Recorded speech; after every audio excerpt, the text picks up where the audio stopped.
How's it going, everybody? Welcome to the video. Dylan Johnson here, bringing you a back workout today. So with this, I want to take a minute to just kind of tell you guys that this is going to be a very high volume workout. So I want you to really focus on doing a nice solid warm up before you get into this workout. For me, I did some foam rolling, some dynamic stretching, things like that. And then on the first movement, which is going to be a lat pull down, I did 2 warm-up sets going pretty light and just really focusing on warming up the muscles, warming up the joints. Did like 15-20 reps, and again just kind of really focusing on that contraction. Kept my hoodie on, so I kind of worked up a little bit of a sweat, kept the muscles warm, and just kind of really pumped them out, got my mind into the workout, and got ready to start rocking some good weight. Now, once we finish our warm-up, we're going to move straight into 4 working sets of 6 to 10 paused reps, followed by an additional 6 to 8 kind of normal reps. So what I mean by paused reps, as you see here, is I'm coming down, squeezing that contraction, pausing all momentum at the bottom, and I'm counting to about 2 or 3. So basically pause, 1, 2, then slowly lower it back up, down, pause, 1, 2. Now another thing you'll notice is I'm basically pointing my index finger and pointing my thumb throughout the majority of those reps there. What that's going to do is it's a physical cue to help you kind of focus on pulling from your lats instead of engaging your forearms, your bicep, and basically all of your arms. So if you haven't tried that before, give it a try. Just focus on letting your pointer finger and your thumb loose during the pulling movement, and I guarantee you'll start to feel your lats activate and engage a little bit more. Now, once we finish with that, we're going to move on to our next exercise, which is going to be an incline dumbbell row. So grab a regular bench, put it up to about a 45-degree incline, and then grab some nice light dumbbells. We're not going to be going super heavy on this movement because we're going to be really focusing on that contraction. Something to note with this is we're going to be taking an underhand kind of reverse grip.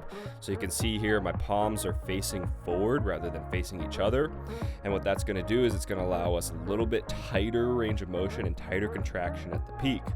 So on this one, we're going to do 4 working sets, about 6 to 10 reps, because we're not going super heavy, but we're focusing on that squeeze. And then you're going to do like 1 to 3 kind of rest pause reps at the end. So as you saw, took a couple of seconds to rest after I finished out my 6 to 10, and then I pumped out another 2 reps there. So do that. Guarantee you'll start to feel it. It's a little bit different movement, but then we're going to move on to something that I like to call a descending set on a hammer strength row machine. Now, if you watch this closely, you'll see what a descending set is if you don't know what this is already. Basically, we're going to start off with a contraction. So 1 rep, get the contraction, the peak contraction, and hold it there. Then you're going to do 5 reps on one side. Pause and hold that last rep, switch to the other side, do those 5 reps to match, pause, hold it, and then you're going to switch back to the other side that you started with, and you're going to drop the rep count by 1. So you're going to do 4 reps, switch to the other side, 4 reps, keep holding it, switch back to the other side, 3, 3, 2, 2, 1, 1.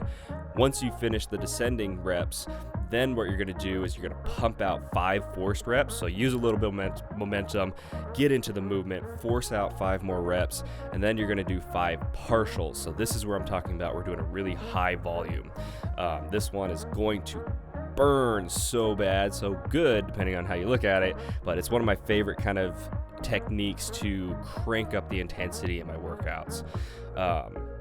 Once we finish with that, we're going to move into a high cable row. So you can see I've got a cable machine, got some long handles so I can really increase that range of motion, drive my elbows out to the side. And what we're going to do is 4 working sets focusing on about 8 to 12 really slow reps. So we're going to be squeezing that top, pausing all momentum again, and then nice slow negative. Really let the weight stretch your lats out, stretch your shoulder blades apart, and bring your shoulders and your lats forward, and then squeeze it back up.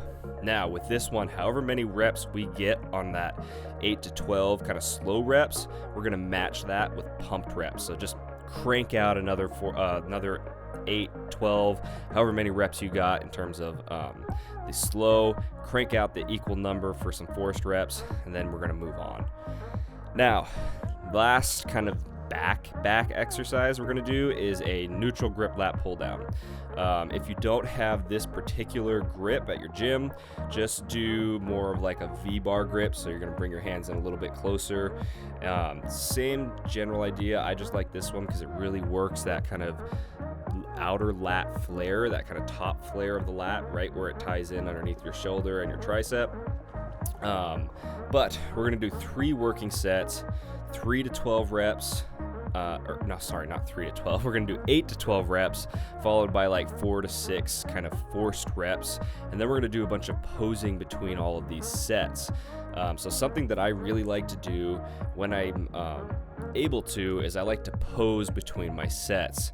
Now, there's a couple different reasons for this. One, and the primary reason, is because it helps encourage blood flow. So posing between your sets is going to force extra blood into the muscles.